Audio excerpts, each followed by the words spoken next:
approach to agriculture in which animals are part of it, minimizing violence is a part of it, understanding the cyclic nature of reality, strictly avoiding foodstuffs that are the product of violence, or farming techniques that are, you're growing things because your whole meditation to become part of the monetized economy. Everything's got to be quantified and measured and like that. None of that's sustainable. It won't last.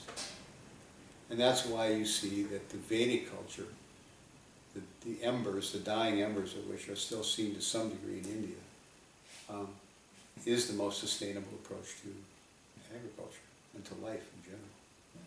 Because it embraces concepts, it integrates concepts into your farming approach, into your relationship with Mother Nature, that enhance the relationship. You're not just using nature, but you found your rhythm, you found your voice within nature. And there's a wonderful balance between the male energies and the female energies. That's another thing that the Krishna consciousness movement has to offer, is a very deep insight into how those two energies, the male energy and the female energy, are meant to work cooperatively and be balanced, so that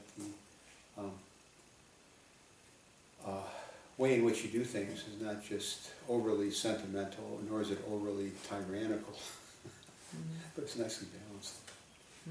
So in our worship, for example, in our temples, you'll note that all of our temples have the name Radha Krishna. Shri Shri, which is beautiful, beautiful temple of Radha and Krishna.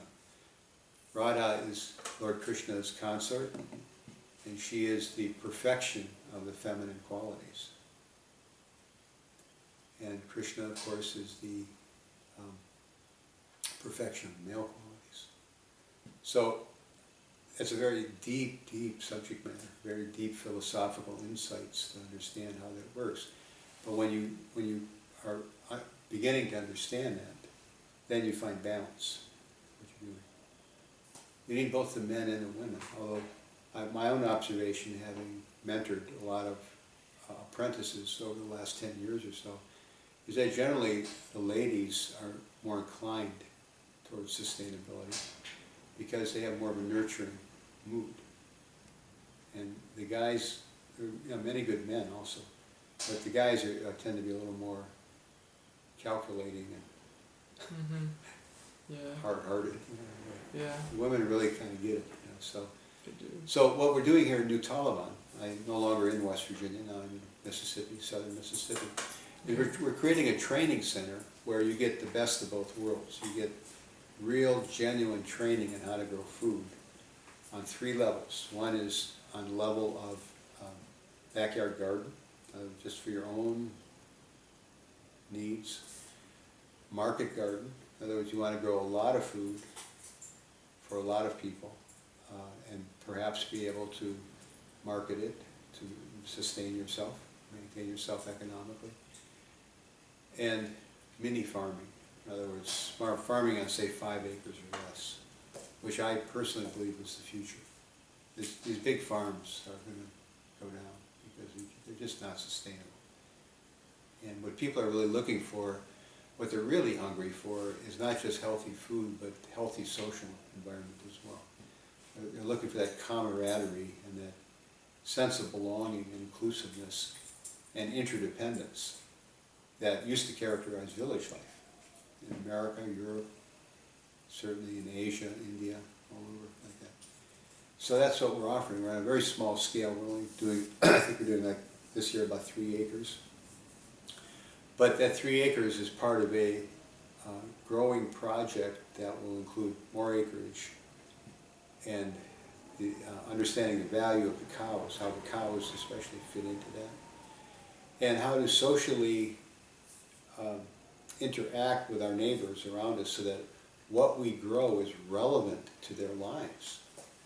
We're not just growing things and selling it to the wealthy somewhere, make a contract with some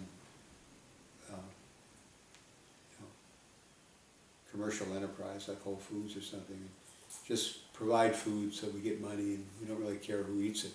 But we actually want to grow it in a way that it's affordable and it's available and it's relevant to other people's lives who are within walking distance or short driving distance of us. That's our goal. That's what we're really doing. And if people are inspired by that, they naturally want to inquire, well, what motivates you? You're obviously not making money off of this because of how your price structuring and all the blood, sweat, and tears that go into it. So what's motivating you? Why do you do this? Why do you go through the effort? And of course, that gives a nice opportunity. It opens up the heart for understanding the deeper spiritual issues of love of God. And that's really what we're about, is making that reciprocity with Krishna manifested through the growing of food, the sharing of food, the turning of ordinary food into spiritual food, and thus that becoming an agent for developing spiritual culture, the original culture of the planet, actually.